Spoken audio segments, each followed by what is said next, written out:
అధిగమించి ముందుకెళ్లడం అనేది ఆంధ్రప్రదేశ్కి అత్యంత అవసరమైనటువంటిది. ఎస్పెషల్లీ రాజకీయ గందరగోళం, ప్రతీకార రాజకీయాలు, పారిశ్రామికవేత్తల వేధింపులు లాంటి వాటిని లేని రాష్ట్రం కింద మనం చూపించుకోవాలి. తమిళనాడులో ఎవడధికారంలో ఉన్న పరిశ్రమలు వెళ్తుంటాయి, కర్ణాటకలో ఎవడధికారంలో ఉన్న పరిశ్రమలు వెళ్తుంటాయి.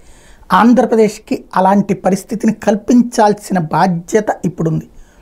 ఓ అదానీల్ని, జిందాల్ని, లేకపోతే కనుక అరబిందోలను డిస్టర్బ్ చేద్దాం అనుకుంటే ఇంతకుముందు కియానో లేకపోతే అమర్ రాజనో వాళ్ళు ఇబ్బంది పెడతాయి. వీటి ఫలితం పారిశ్రామికవేత్తలకి సంబంధించినటువంటిది.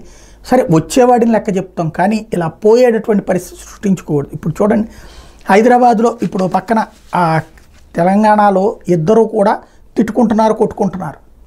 అటు ఏది బీఆర్ఎస్ వర్సెస్ కాంగ్రెస్. కానీ పరిశ్రమలు చెడగొట్టాలనుకోవట్లేదు. ఒకప్పుడు తీవ్ర స్థాయిలో ఏదైతే TV9కి సంబంధించిన యజమాని మీద రామేశ్వరం మీద విరుచుకుపడ్డటువంటి రేవంత్ ఇవాళ వాళ్ళనేమి ఇబ్బంది పెట్టట్లేదు. సరే, మిగతా రియల్ ఎస్టేట్ ఇబ్బంది పెట్టడం ప్రారంభించగానే దెబ్బతినేసింది.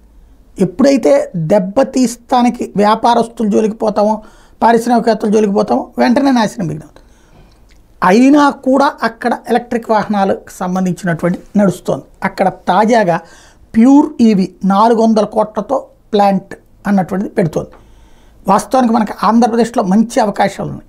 ఇప్పటికే ఇక్కడ ఆంధ్రప్రదేశ్లో వాహన తయారీలు కియా ఉంది, అట్లాగే హోండా లాంటి ఇట్లాంటివన్నీ నడుస్తున్నాయి. ఎలక్ట్రిక్ వెహికల్స్ తయారీకి మనకి అక్కడ ఇతర రాష్ట్రాల్లో పనిచేస్తున్నటువంటి వాళ్ళలో ఎక్కువ మంది ఆంధ్రా నుంచి వెళ్ళి సెటిల్ అయినటువంటి వాళ్ళు ఉన్నారు. మనం సీరియస్గా కాన్సన్ట్రేట్ చేయాల్సిన బాధ్యత పరిశ్రమల శాఖ మీద ఉంది. మ్యానుఫ్యాక్చరింగ్ సెక్టార్ని మన వైపు తెచ్చుకుంటే తమిళనాడుని పోషిస్తోంది మ్యానుఫ్యాక్చరింగ్ సెక్టార్, ఉద్యోగాలు ఇస్తోంది మ్యానుఫ్యాక్చరింగ్ సెక్టార్. ఆ దిశగా అడుగులు సీరియస్గా పడాల్సిన అవసరం ఉంది.